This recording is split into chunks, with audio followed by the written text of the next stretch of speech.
When I was 21, I was in an armed robbery, and a guy put a gun to my head and told me he was going to count to 3 and then shoot. And, it's a moment when I was sure I was at the very end of my life and was consumed with regret. Not anger, not fear, not sadness, just regret. I'm 21. I've done nothing. That was a moment that changed my life forever. It's the moment I became a relentless human being who had to accomplish his goals at all costs.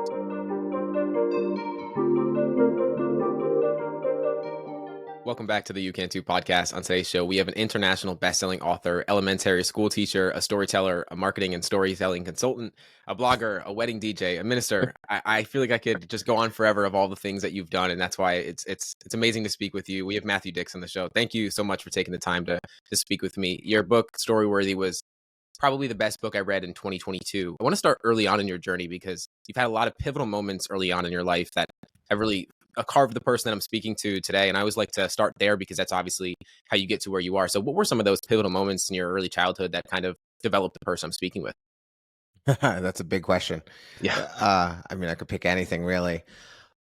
I guess, the most pivotal moment was sort of when I was 21 and I was robbed at gunpoint. It was one of those moments. Weirdly, I had had 2 previous near-death experiences. I had stopped breathing, my heart had stopped beating, and paramedics had brought me back to life.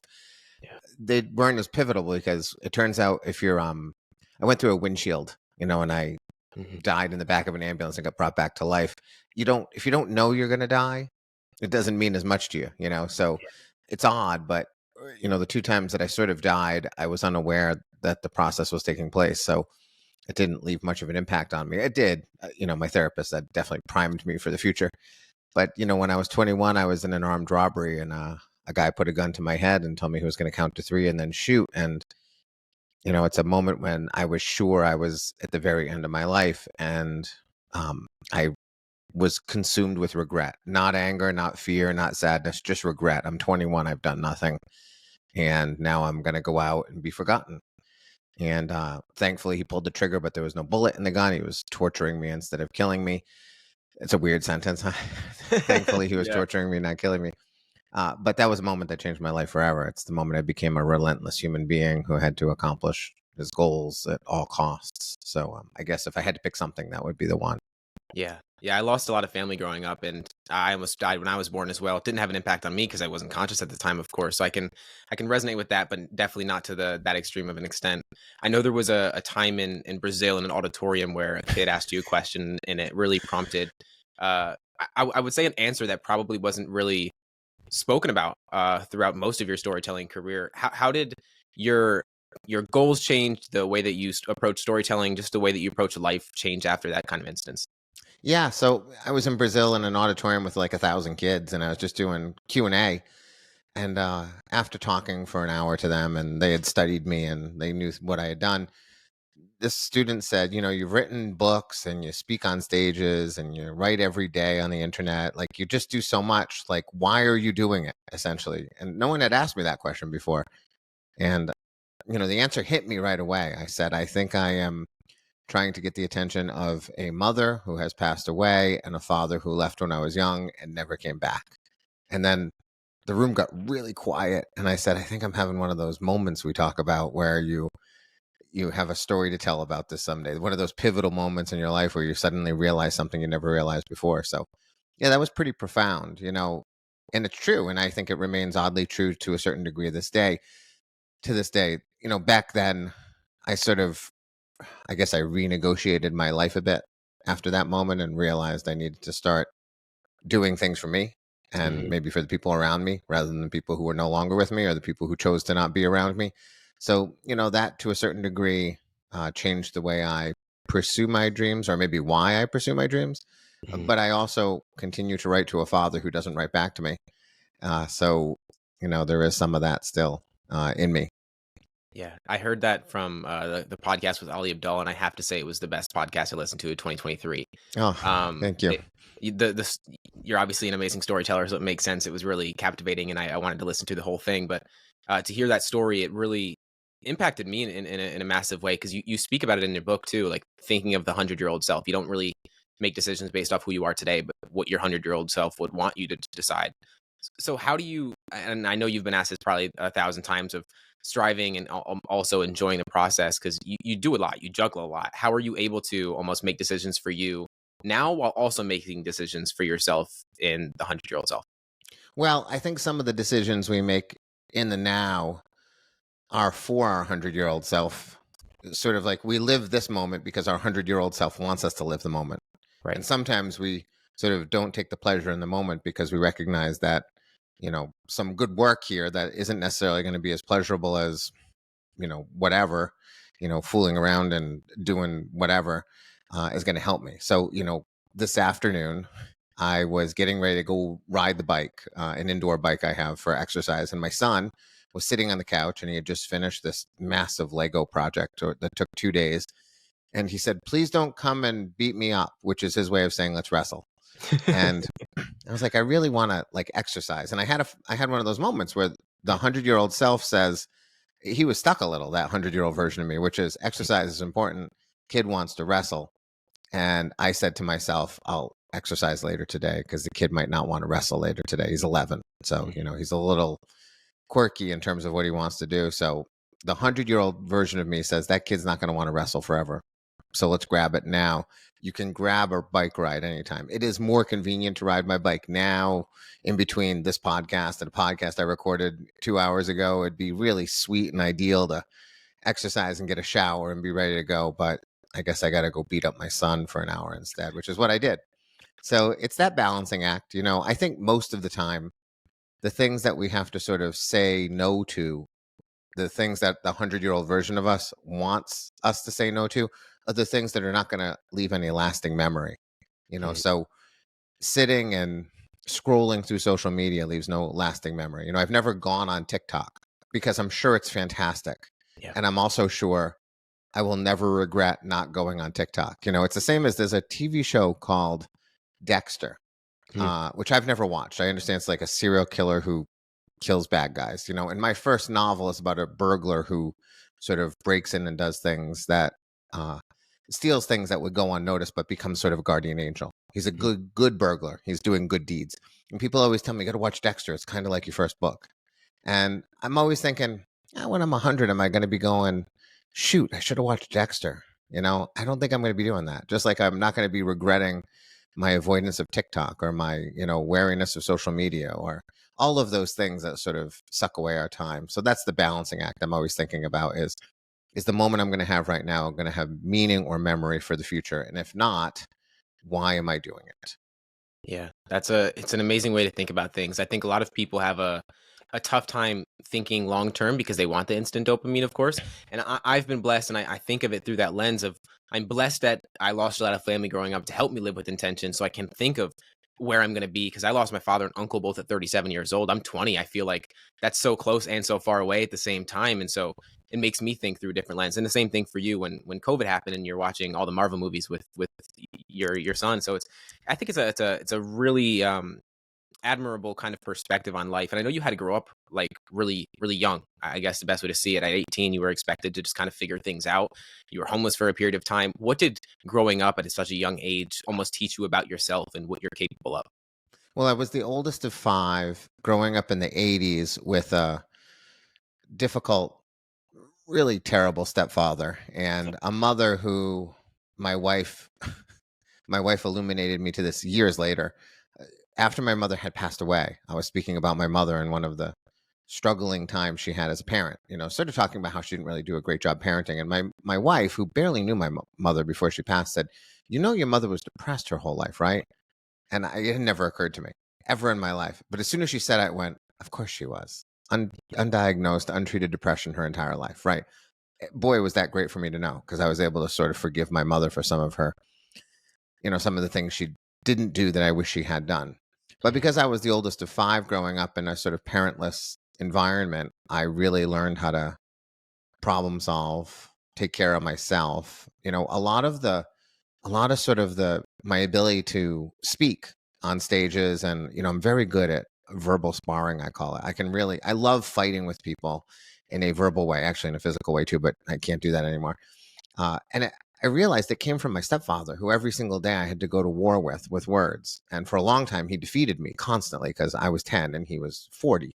And I couldn't beat him in his war of words. And what he did was he sharpened my mind and sharpened my tongue in a way that, there might have been better ways to do it, but sort of that helped a lot too. When I got kicked out at 18, I had a lot more confidence, I think, than most people my age because I had been taking care of myself for so long. And what always seemed to me like small problems in people's lives, they often perceive as large problems because they just don't have the perspective. They don't understand what real struggle can look like because they've been blessed with two parents and a wonderful upbringing and sent off to college and Thanksgiving and Christmas and summers. And I just haven't never had any of those things. So for me, things that people struggle with, I often brush away as a nothing. It helps. Yeah, yeah, I can imagine. I always say that perspective is your power. I mean, there was a moment in my life when, I mean, I grew up as the victim mentality as most people kind of take on of that life is happening to me rather than life is happening for me. And there was a day when I asked, how is this happening for me? When everything changed, it changed the lens that I kind of seen the experiences have on me. Was I assume that it wasn't really conscious at the time, but how were you able to not fall into that victim mentality, being robbed at gunpoint, homeless, like so many instances where people would see it as life is just happening to me, let me just let it happen to me, but you almost seen it as an opportunity to become a better version of yourself. Yeah, I always wanted to sort of, I mean, it sounds stupid, but I always wanted to prove the world wrong. Yeah. I sort of had that attitude throughout my life and even today that they're all wrong, that, whatever has happened to me is not going to harm me in any way. I had a teacher, this is so foolish, but true. I had a teacher in middle school who told me one day when I was sort of not being my best self, he said, a positive mental attitude is your key to success. And I do not know why that phrase unlocked my brain, but it did. I don't remember which teacher said it, but I have said that phrase to myself 1 million times out loud. I say it to myself all the time. And I really believe it that just if you frame things through a positive lens, life is going to be much easier for you. And that includes sort of your life and the things that are happening to you, but the outside world too. I was just talking to an environmentalist. I was helping her craft a story. And she was telling me how terrible our species is for the world. Yeah. And I said, listen, do you think 100,000 years ago, if we found the early humans on the savannah, the ones that were routinely being eaten by lions, if we found those people and I said, listen, in 100,000 years, we're going to be the apex predator and lions are only going to exist because we're going to allow them to exist in predefined locations in Africa and in zoos. Do you think that you human beings who are losing their children to lions would say, well, that sounds terrible. It sounds like you've ruined the world, right? There's enormous value in being the species on the planet that has shaped the planet. Yes, we are melting polar ice caps. And yes, we are changing climate. And all of those things are terrible. But it would also be really terrible if we had lost to the cockroaches. If the cockroaches were ruling the world and we were in some cave trying to survive as large cockroaches were hunting us down and allowing us to live in cages, we would not be complaining about our species. And that's the framing I tried to, and she, to her credit, she was like, I never really thought of it that way. Yeah. And I said, think of it that way. It's not to say that we don't have problems, but so often as a storyteller, what I've trained myself to do is to look at the past and acknowledge the successes along the way. Because I think we forget that all the time. When COVID first came, people said in 5 years, we'll probably be returning to normal. And then we miraculously created a vaccine in record time. And I was in a theater 2 nights ago with 900 people, sitting amongst people and not worried about my health, not worried about dying, at least if I contracted that disease now. And people just forget it. They're just like, forget it. We invented a vaccine and returned the world to normal. They've already moved on to the next problem. So I think part of it is that idea that a positive mental attitude is key to success, meaning be positive about what you've accomplished, acknowledge what you've accomplished without becoming an asshole about it, and look into the past and look at all the things you have achieved and allow those things to make you feel good about the place you're in today. Yeah, it's really powerful. The thought process I go through is that problems replace problems. Like there's never a time when we don't have problems. We just replace them with different problems. When Yes. when you think of being able to think about your wins and really reflect on those things, has homework for life been a big aspect of allowing yourself to reflect on those wins, or how has that played a role? Yeah, it's played an enormous role. Part of Homework for Life for me has been the resurrection of memories that I sadly left behind that have suddenly come forth like fountains. I suddenly remember things that I can't believe I forgot, but that's how we live our lives. We forget everything. People say time flies. It flies because you never account for your time. If a Yes. year is 365 days, but you only remember 92 of them, yeah, you bet your ass time is going to fly because a year was 92 days for you. If you can only remember 36 days in a year, which is probably what most people can really remember, about 10% of the year, that is why time flies, because you fail to account for the days. Homework for Life says don't lose a day. Every single day has preciousness to it if you hold on to it, which is why time doesn't fly for me. Time goes by achingly slow. I average 11 items per day in my Homework for Life now. Can you imagine how slow my day goes when I'm acknowledging 11 moments of meaning from every single day of my life? That's why time moves slowly for me. And so Homework for Life allows me to both enjoy these moments, hold on to them, and capture those wins and don't sort of let them be forgotten, but also that resurrection of the past, which automatically happens when you start get reflective about today. You can't help but start making connections to the past. And those two things coming together are really powerful. It is so powerful, and like you said about like TikTok not getting on TikTok is huge because there's 1,000 different things. You could barely remember what you did an hour ago if you just seen 20 different shorts on it, and so allowing yourself to really practice remembering what the day was like will allow you to just be so much more enriched with the experience that you have, because it's, I mean, the longer we go on with this short form content, the more that our memory really depletes and it stinks. So it's such a powerful exercise. That's why I wanted to touch on it. When you think of the people that you've worked with, Ali Abdal, like so many profound people in this world, what are some of the commonalities that you found or challenges that they're faced with? Because I think that no matter where you are, a lot of our challenges are able to reflect no matter where you are. Well, when it comes to storytelling, for example, the struggle people have is they don't see the value in the small story. Mhm. They're always looking for the biggest moments from their lives and looking to expand upon them. And I'm sort of obsessed on the little moments. The decision I made standing between my living room and my dining room to exercise or play with my son, I could Mhm. turn that into a 5-minute story. Yeah. And it would be very entertaining and funny and meaningful. And I might make you cry at the end. And it was a tiny little moment where I recognized one foot in one room, one foot in the other room, and I have a decision to make, right? I think a lot of people don't see that value in that. And so they would move past it and ignore it. I think that is the struggle when I work with someone who is looking to become a better storyteller. They just gravitate towards those big moments, but we don't have that many of them. And the worst thing about the big moments is that people have a hard time relating to them. I was Yeah. arrested and tried for a crime I did not commit. I have not told that story. My storytelling friends think I'm insane. I was on trial in a courtroom for a crime I didn't commit, and I've never told the story. And I say I'll get to it someday, but it's essentially a Law and Order episode until I sort of crack the way of making it more relatable to people. Meanwhile, I can tell a story about standing in between a dining room and a living room and trying to decide if I should play with my son or exercise and which one's going to be better for me in the long run. And that can actually have more meaning to people because those are the kinds of things people experience every day. Whereas the courtroom, they only experience on television. So they're not going to relate to it as much. So that's a struggle people have in terms of storytelling. And then in terms of just life, the biggest struggle I have with people is the belief that incrementalism is a real thing. Mhm. People so often want their problems solved instantaneously. And when I tell them things like, one of my recent ones is when I'm brushing my teeth, I have I taught the balance one? Yeah, the Yes. balance one, Yeah. which has been tremendous to me.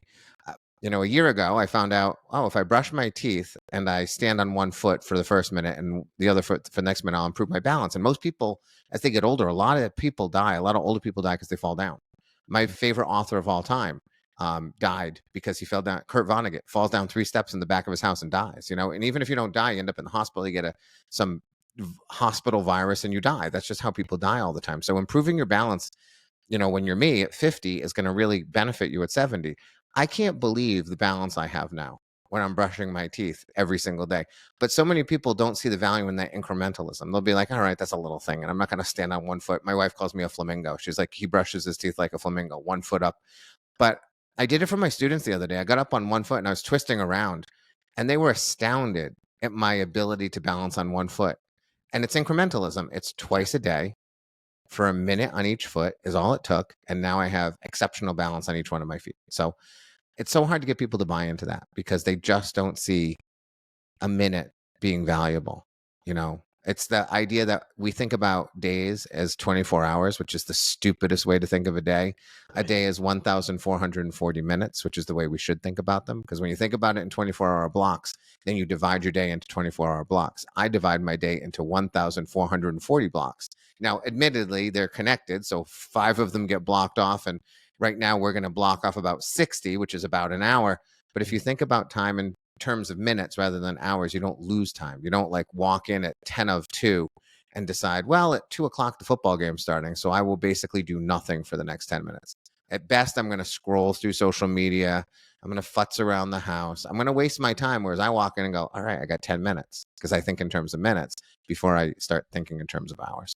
Yeah, it's one of the most, I think that was one of my favorite takeaways from the book, because I've used that unknowingly in my life, because I think of it all the time. I'm gonna either scroll on my phone, or I can do a task that can take a long time, and I can cut it down a little bit by this 10 minutes or 5 minutes, because we don't think of how much we can get done in 5-10 minutes of our day. And it's so powerful. You have like a list of a bunch of things that you can do within that time that allows you to just be more intentional with your days. Yeah, I Have you? tell people to make that list. Make a list of things you can do in 5 or 10 minutes and have that list in your head because you're filled with moments where you have 5 or 10 minutes. And if you're not ready to react and go, oh, here's something I can get done, then you don't do anything and then you just do stupid things. Yeah, and we do it so much, but we all have like minute tasks that we feel don't take so long, and then they end up taking way longer than we thought. But if we cut it down into the times where we throw away those 10 minutes, the amount we can get done in our life is profound. But we just have to be more intentional about the way we go through our days. And Yeah, and I like that word intentional too. I think it's so important. Like I love television. I yeah, love movies. You know, I'm watching the full Simpsons run with my with your son. children, but the Yeah, yeah, deal is we watch it together.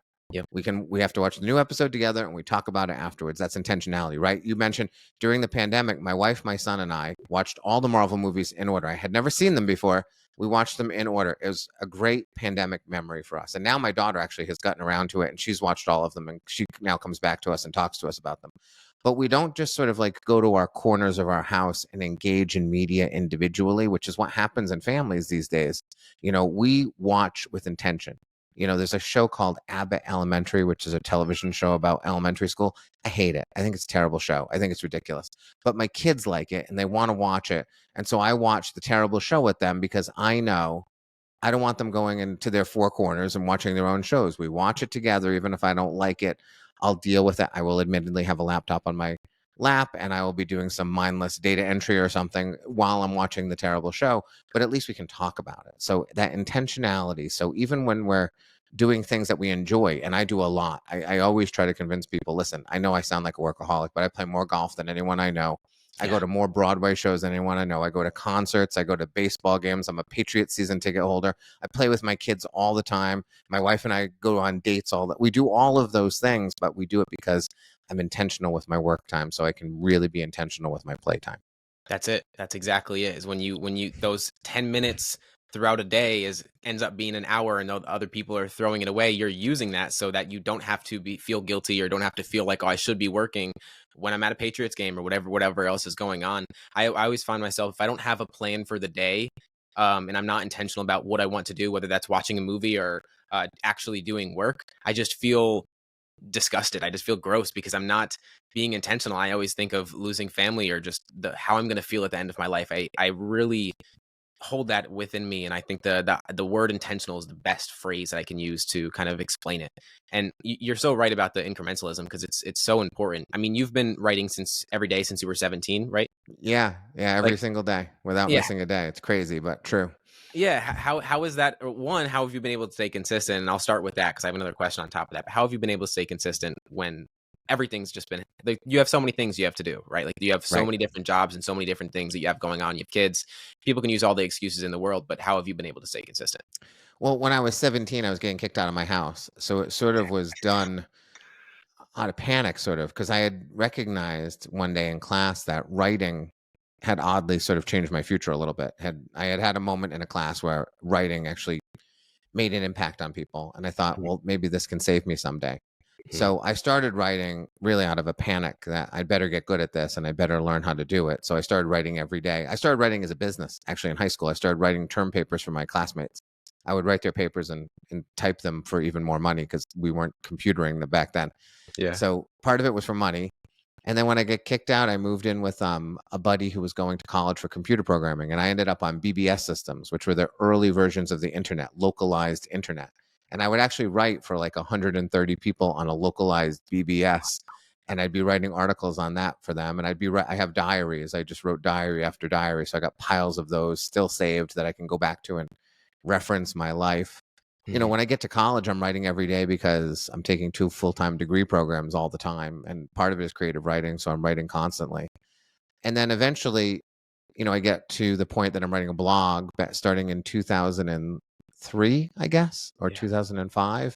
And I haven't missed a day since I started blogging. So that makes it easy too, because you can sort of track the fact you wrote every day just by the fact that you post a blog post every day, and then novels and books and things like that.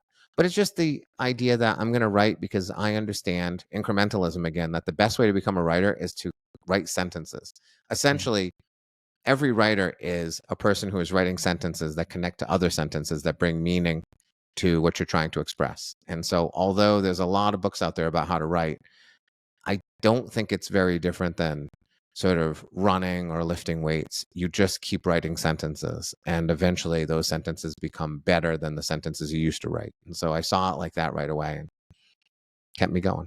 Yeah, it's been a priority since you started and you've seen the value in it. I think for a lot of people that I've spoke to, the writing is probably the best habit that they've picked up in their life. Seth Godin and a bunch of other people that have just wrote a lot of books, just ascribe a lot of their success to the one habit or one skill, I guess you could say, that has had the biggest impact. Say someone isn't trying to be an author, doesn't want to be a storyteller, but what is the value of writing outside of that? Because I still believe it's one of the most powerful things that you can develop. Yeah, so 2 things I would say. First, when you write, you think in a way that you don't normally think in life. So you really are thinking on the page in a deep and meaningful way rather than sort of doing the dishes and thinking. It allows your brain the opportunity to figure the stuff out that's sort of swirling around there and putting on a page and making something of it. But the other thing is, I always remind people, almost all of us will be forgotten.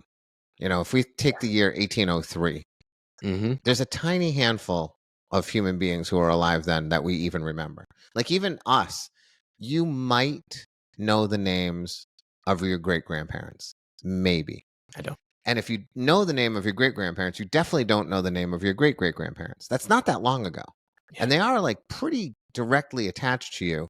And yet you don't know their names. You can't tell me what they did for a living. Probably can't tell me where they live. Can't tell me how many kids they had. You know nothing about them. You probably know almost nothing about your great-grandparents. And even your own grandparents, you might not know what they did for a living.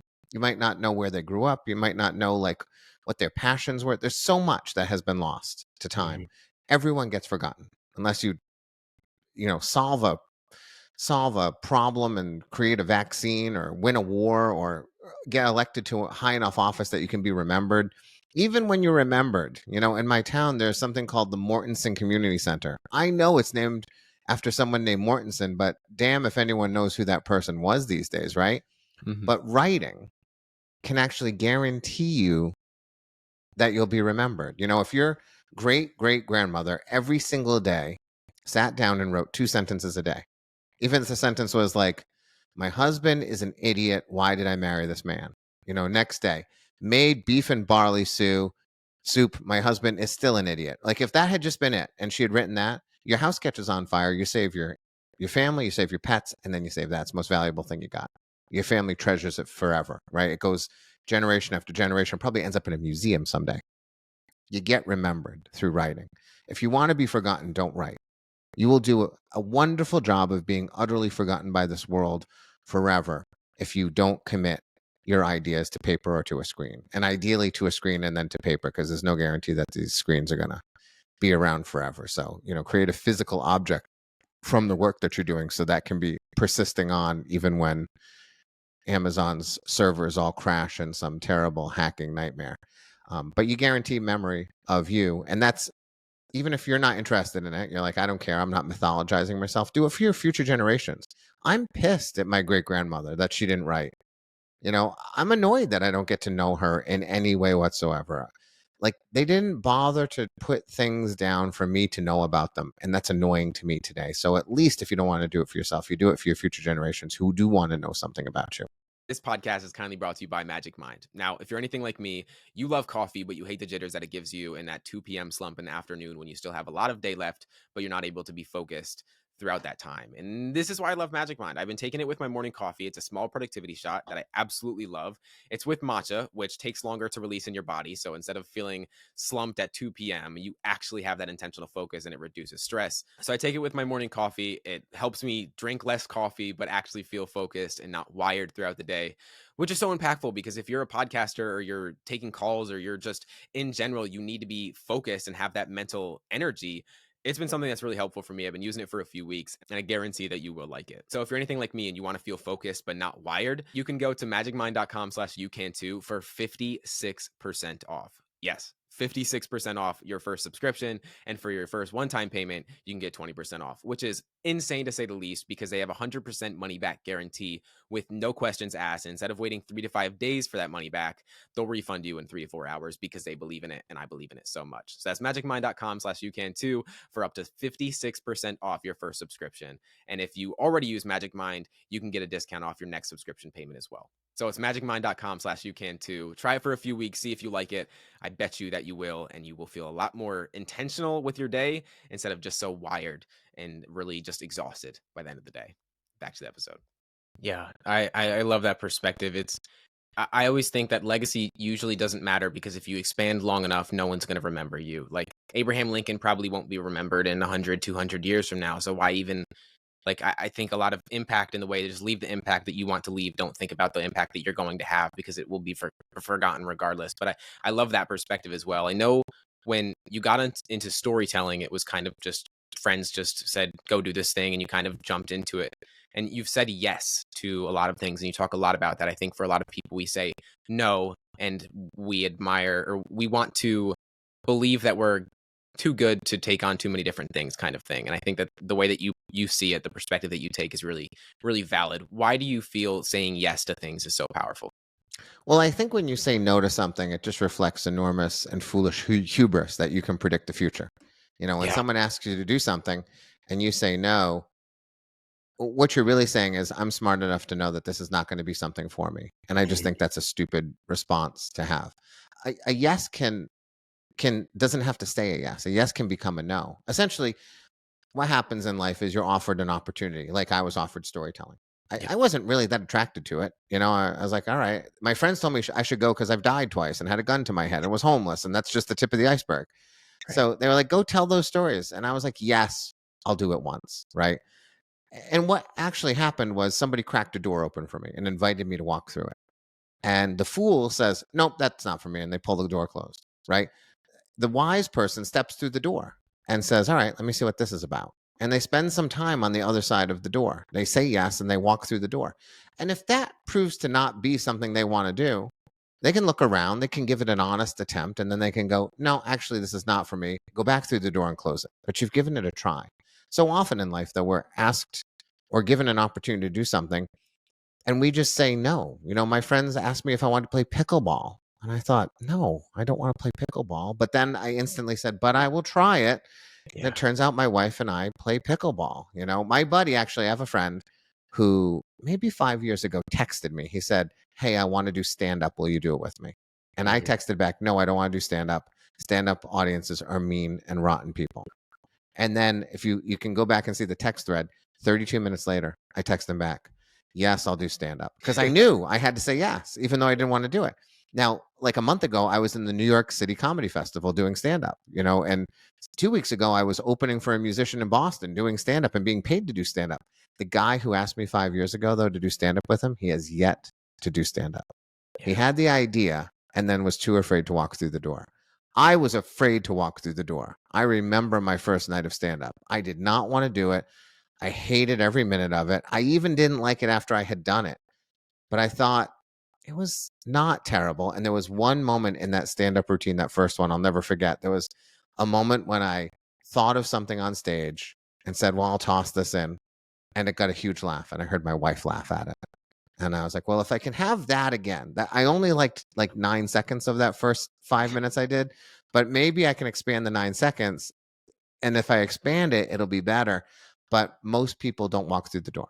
They leave the door closed, or if someone opens the door for them, they refuse to walk through. So saying yes is the acknowledgement that we don't understand what is best for us until we first try it.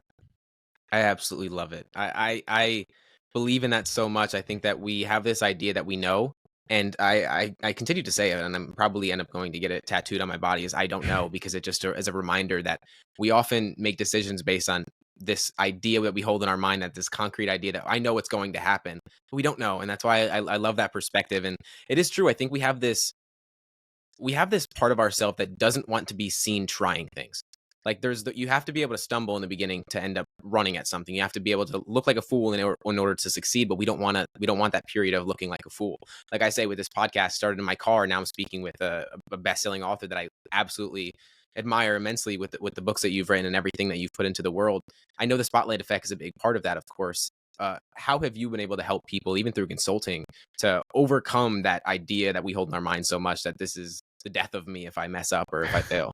Right. Well, stand-ups understand this completely because they bomb repeatedly. They understand you have to bomb in order to get Yeah. good. But it is hard for a lot of people. I start with the science all the time, the science of the spotlight effect. There's Yeah. enough research that I can just show to people that where nobody cares about you and nobody's looking at you. One of my favorite ones is the good hair day Hmm. science. The idea that we think we're having good hair days and bad hair days, but when the scientists go and ask the people around us, our closest friends, did you think she had a good hair day or a bad hair day? They have no idea, even though our personality and disposition sometimes is predicated upon how we feel about how we look in a given day when nobody actually is looking at anything that is going on. And everyone forgets us. Sometimes I'll write something on the internet and people get really angry with me. I write something controversial and they fire away at me. And people will say, like, how do you put up with that? Like, how do you go back the next day? I said, after someone writes the mean thing to me, do you think they're thinking about me one more time for the rest of the day? It's not like they write it and then they're just sitting at their computer waiting for me to respond.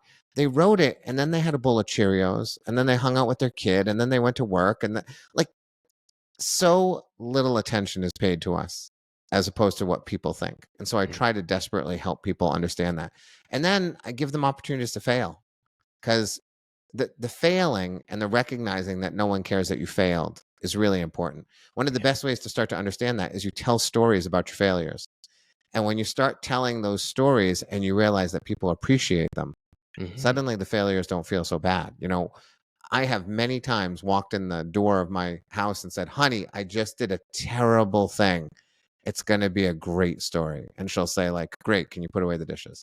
But that's the case. I do something despicable or awful or foolish, and I get thrilled because I'm like, now I get to take it to the stage and tell people how I'm an idiot. And if you tell enough of those I'm an idiot stories and you get positive feedback, you suddenly realize it's not so bad to be an idiot. People actually kind of appreciate it. We're all idiots. Most of us just don't talk about it. So if you're the one willing to talk about it, you can get a lot of attention, positive attention in that way. And that will help you sort of understand that it's okay to fail. You have to fail along the way. There's no big deal in that. Yeah, people relate to vulnerability. That's the same reason that you speak, like you said, you tell stories based on what people can relate to rather than the things that they just simply can't relate to. I would say even some of your mouth story slams, like a lot of those are almost comedy in a way, because you get a lot of emotion out of people, which is such a good story. And I find that often. I know Steve Zimmer was a big impact on you, of course, and I think there was a moment when he said that the challenge with you is that you don't get nervous, right? And it's funny to think that, because Yes. everyone gets nervous. So how have you, and even I know the spotlight effect, we just spoke about it, but like even detaching from that, how have you been able to really just not get nervous when you get on stage? My wife says I have this terrible ability to not care what other people think, which is a double-edged sword for sure, because sometimes it really helps me and sometimes it's not so helpful. And Mhm. suddenly you say things because you don't care what people think, and it comes back to bite you. Yeah. I think that's part of it. Honestly, I think it all goes back to a gun to the head.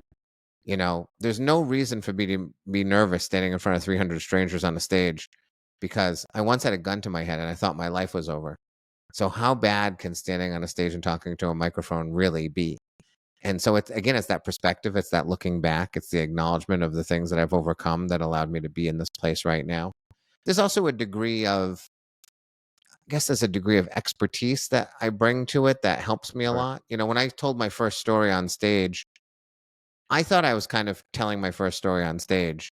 My wife pointed out to me I was not. She pointed out, you've been a wedding DJ for, at that point, more than a decade. I've been talking to audiences extemporaneously who really didn't want to hear from me most of the time. And I've been teaching for now 25 years, the worst audiences in the world, these terrible children that don't want to really hear from me unless I entertain the hell out of them.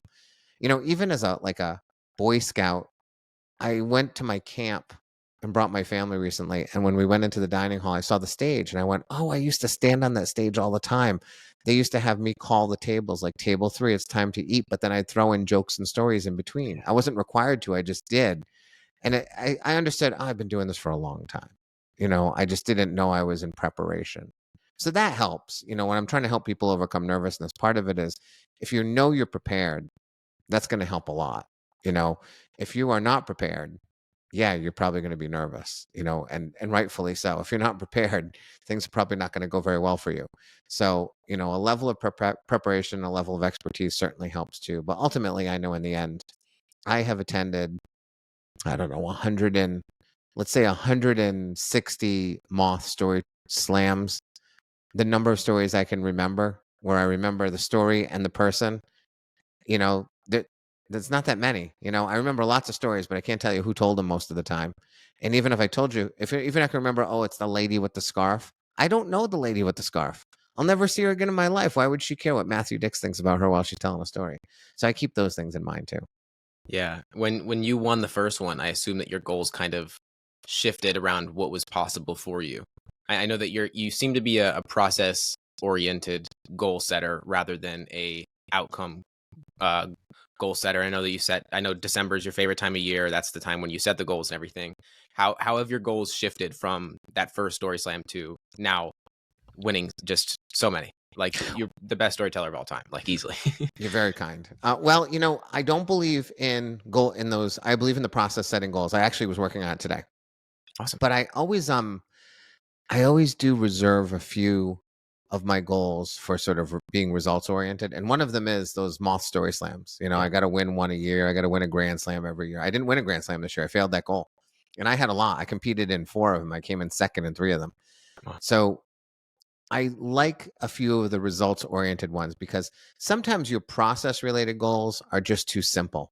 One of my Moth process related goals is attend so many slams per year with the intention of telling a story. Whether I get to tell one or not is dependent upon if my name comes out of a bag, So sure, I'm going to guarantee attendance, which is part of it.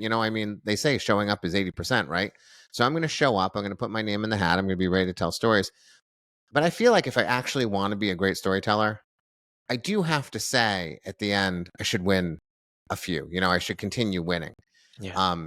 So in those cases, I allow myself to demand results in that way. But there's not that many of them. I think I'm going to have about 60 goals this year, which is a largest number I've had. I think 4 of them are going to be results oriented, only 4. And 2 of them are related to storytelling and competing in storytelling and things like that. But to be kind to ourselves and to be realistic in our goals, we should not set goals where other people's, opinion or predilection or decision making plays a role in our lives. I did a solo show this summer and I performed it 3 times at a theater, and now I want to sort of tour it around the country. I can't make a goal as I'm going to tour my show in 6 theaters around the country, but what I can do is pitch the hell out of 12 theaters around the country. And whether I get accepted or not, as long as the process is in place for me to make that happen, ultimately the decision is in other people's hands. So that's not part of my goal. So most of the time I'm process oriented, but I do like to win. I'm a highly competitive human being. So I do like to win those slams. Yeah, I could imagine. I think it's difficult to set goals that have measurements to, like, say that, or writing a book and wanting it to get out to a lot of people. There's only so much that you control. And I assume when you write books, how are you able to almost detach from those goals that you can't control, the metric goals, say, for example, and also be able to juggle 60 goals a year? Because, so many people only shoot one and they can barely hit that one if they do. Well, let's dispense with the word juggling. Someone used it with me once.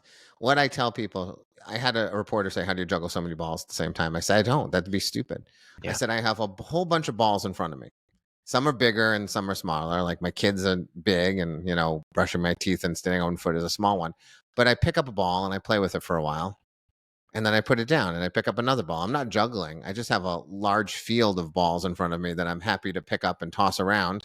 But Yeah. I'm not trying to toss two around at this. I'm not trying to like write a book and play golf at the same time. Like that's not going to be a thing. So I pick up one at a time, and when I'm done, I put it down. The ability to context switch is pretty important. You have to be willing to do that, and you have to be able to do that. You have to say, I'm going to work on my book for 20 minutes, and then I'm going to and shift to the next thing. And you have to just be willing to do that. Some people say I can't do it. And I just say, oh, really?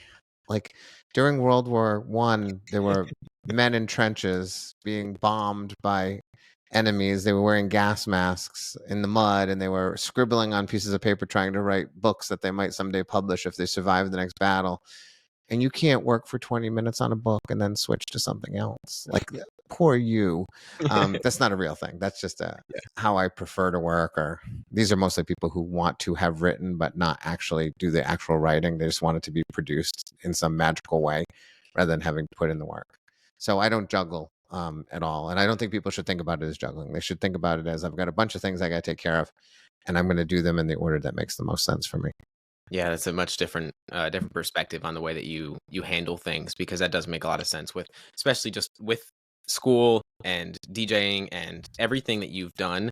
You'd think of it as juggling, because most people only do one thing, and just even thinking of the idea of having two different things at one time, it's just, you have to prioritize it. I think that's what it comes down to, the intentionality again. When you like you've spoken about in the book, the look at your time in minutes instead of days. Is there any other hacks that you've used to really just be more productive with your time? I don't really like the word productive. I like the word intentional. It resonates with me the most, because then it's not about getting everything done that you need to get done, but just being more so intentional about what's the one that has the most priority. Is there any other tricks that you use in your day-to-day life? Well, yeah, there's a bunch of them. I tell people to take large tasks and break them down into the parts and know the parts. And then, because you don't have to do them in order oftentimes. Yeah. A lot of times we see a sequential series of steps that will result in a goal, but oftentimes it doesn't actually have to be sequential. And writing, that means you write the chapter you want to write as opposed to the one maybe that you have to write next. That way you're writing with enthusiasm. I was working with a woman last year who wanted to get a garden in her backyard. She'd been waiting like 5 years. It just seemed like too big a job for her. And I said, well, what do we got to do? Let's work on this. And she said, well, first I have to like stake it out and till the soil, and I can't do that because the ground's still frozen. I said, well, can you order seeds? And she says, well, I can't plant them until I stake out the ground. And I'm like, yeah, but let's order the seeds. Like, let's do that job. She says, well, it doesn't make sense to order seeds until the ground is. I said, yes, it does. It means you can check one item off the list. Like, we don't have to do it in order. And also, if you have seeds sitting on your counter, it's going to be more encouraging for you to go out and actually get the ground ready. So doing things out of order in the order that makes the best sense for the time and the circumstance can really, really help. And then just finding ways to squeeze more time out of your day. I'm sort of obsessed with people sleeping more productively, because no one sleeps well. So if you can improve your sleep, I'm not a person who thinks you shouldn't sleep, and I don't think you should sacrifice sleep for the sake of getting things done. But what I know is everyone is sacrificing sleep because they do it so terribly that they don't actually get out of it what they want to get out of it. They're essentially, they're taking something healthy like broccoli, which I don't eat, but let's say a broccoli spear, and they're only eating a little of it instead of the whole thing because they're doing it wrong. So if you can figure out how to sleep properly, you probably can sleep less. And even if you're sleeping the same amount, it can be more restful. So either way, figure your sleep out. I have a million ways to take care of that, but they're all simple. It's nothing Matthew Dix profound. It's all simple strategies that if you pile them up incrementally, suddenly you'll discover you sleep better and perhaps you sleep less. And, if I sleep about 6.5 to 7 hours a night, which I know is less than most people, which tells you I get an extra hour a day. My days are an hour longer than most people's. Yeah. And part of it, maybe I don't need as much sleep, but I also know that the way I sleep is so productive that I enter REM sleep sooner than most people, and I wake up refreshed in a way that most people don't because they don't take care of their sleep. So start thinking about things like that. Yeah, it's like the shower as well. You're just intentional with everything that you do when it goes about your day. I assume there's a question I've asked a lot of people, and it usually catches people and makes them think is what's something that you've spent a lot of time on, whether it's mentally or physically, just in your life that you think that I or my audience should just skip entirely. That you should skip entirely? Yeah.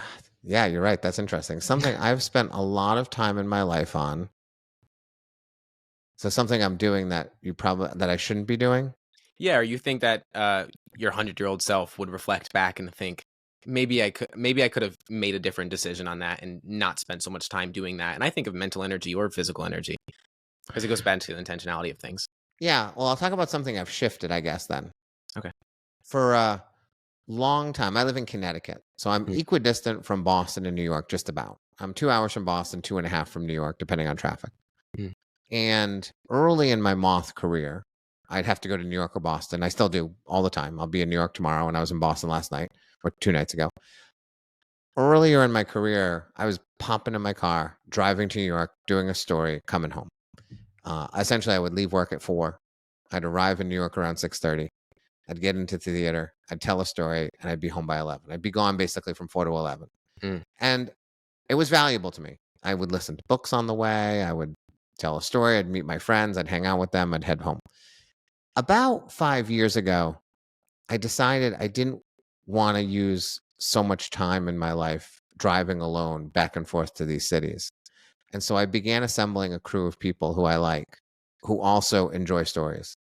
And I've turned the drives from New York to Boston uh, into opportunities to hang with friends, Hmm. long hangs with friends. If you want to hang with your friend, golf is great because I go play 9 holes of golf. I walk a course for 2.5 hours with a buddy.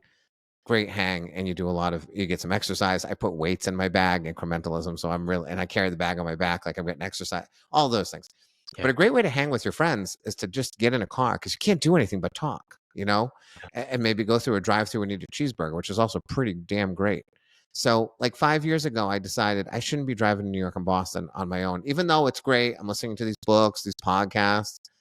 My 100-year-old self is probably not going to be thrilled with me that I spent 5 hours to go tell a 6-minute story in New York as often as I was doing it. Even though I spent 2 hours in a slam and I hung out with my friends and did all these things, the 5 hours back and forth was not great. And so I decided I'm going to assemble a group of people, and now I have a whole crew. I got really good friends who none of them actually tell stories. I got one who will actually go and tell a story with me, but the rest love going. They love the fact that they get in my car. They have to think about nothing. Matt's going to drive you to the theater. He's going to arrange for your tickets. You can Venmo me for the ticket. I'm going to walk you in. We're going to sit down. We're going to hang. We're going to see a show. We're going to go back. I hang out with my friends more than most of my friends. Like, I hang out with friends a lot Yeah. because I spend 5 hours with a buddy on the way, or 3 people sometimes in the car on the way back and forth to New York, plus 2 hours in a show. So that is something that my 100-year-old self was nagging me about, and I was able to fix. Now I don't regret a single drive because I almost never drive alone to any of these places because there's always people wanting to go with me. Yeah, that's powerful. The relationships are everything. At the end of your life, most of us, relationships play the biggest role in our lives when it comes to the length of how long we live our lives, which is impactful. So that's a amazing hack, and I definitely like that as well. Like you trap people in the car, they can't go nowhere, so you're gonna have to have a conversation, or it's just gonna be not a fun ride. That's for sure. Right.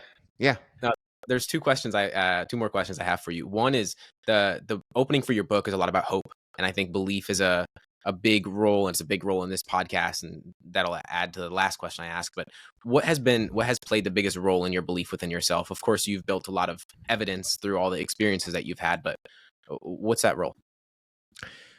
I guess that's what it is, really, is I acknowledge small wins all the time,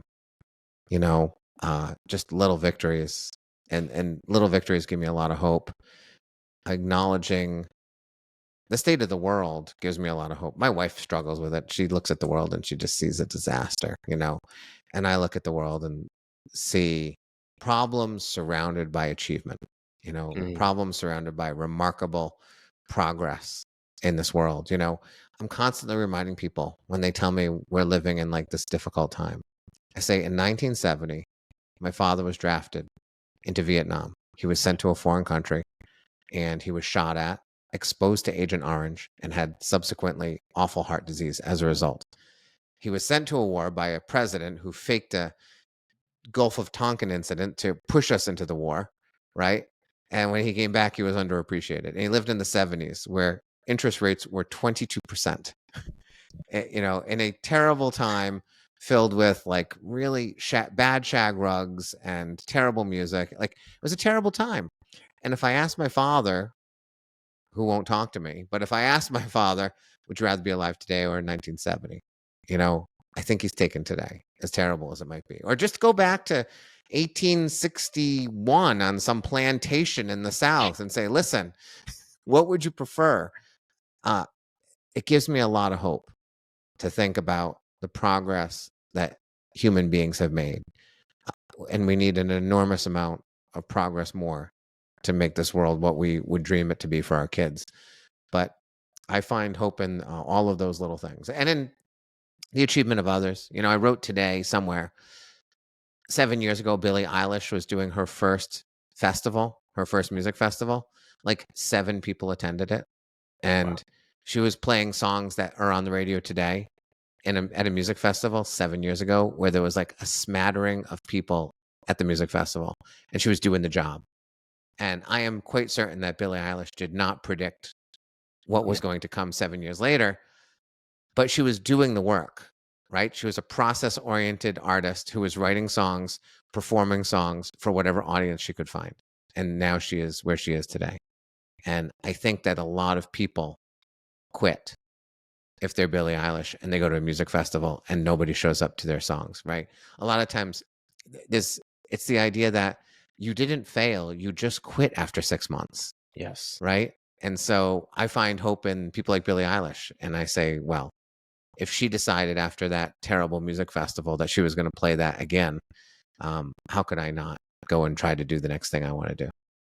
I love it. I'm inspired by other people as well. I think of that with podcasting. Most the average podcaster stops after 3 or 7 episodes, and this will be over 220. And so, like, just the act of doing the work is what most people won't do. I always think of direction instead of results. Forget about the results that you want right now. If you just focus on the direction that you're going and sustain it long enough, it is inevitable that you achieve whatever you want to achieve.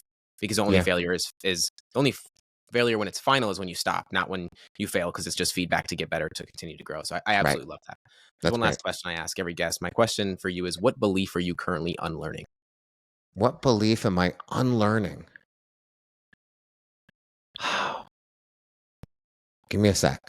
Take your time. It's most people. I guess. Yeah. I don't know if I can say I'm unlearning it, but I'm supposed to be unlearning it. How's that? That works. I get so frustrated with people when I see them not striving to achieve. Yeah. And it's something I'm actually working with on my therapist. I have a therapist for my PTSD from the result of the robbery and other things, but I actually kind of have it under control. So I have a check-in once a month, and he says, how's your PTSD? And if it's good, he goes, all right, let's talk about something else. And so we always talk about something else. I'm trying to understand that not everyone has the same capacity to achieve things. Yeah. And I remember early on in my conversations with my therapist, I said, I'm an elementary school teacher. I believe in the capacity of all. And he said, well, it sounds like you're really attached to that phrase, aren't you? Which is his way of saying, you found a little turn of phrase there that makes you feel good, but might not necessarily be true. And he was right. I have a friend named Jenny who is a storyteller, fantastic storyteller, and an author. And she's trying to write. She's written a book. She's trying to get it published. And she's told me that my encouragement often amounts to me shaming her for not doing more. And I tell her, I'm not shaming you. I'm trying to encourage you. And she says, it results in shaming. We've had arguments over Ferris Bueller. Yeah. I think Ferris Bueller is a hero for bringing Cameron out and making his life the way it is. And she thinks Ferris Bueller is a monster who is torturing this poor friend of his who is trying to find his own way. And Ferris is forcing him into a way that Ferris sees as right. I am the Ferris Bueller of my world. And apparently that is not the most empathetic, kind version of me. So I am trying to unlearn the idea that it's okay for people to not be doing what I think they could be doing, even if it kills me to think that. I don't believe I have actually learned that lesson, but I understand the importance of learning that lesson. That's what I'm working on. I love that. I'm right with you on that. I think that as ambitious people, we want other people to be not just as ambitious as us, but also strive towards what they are able to accomplish. Because so many of us just lack the belief that there is more for themselves, and so they don't take the action to do so. So, Matthew, thank you so much for taking the time to speak with me. This was an amazing conversation. Of course, all of your links will be in the show notes. But is there anywhere you'd like to direct people? Well, if they want to do storytelling, storyworthymd.com is the place where I have a business with courses, but lots and lots of free resources that people can check out. And my YouTube channel, Storyworthy MD, they can go to those places for storytelling.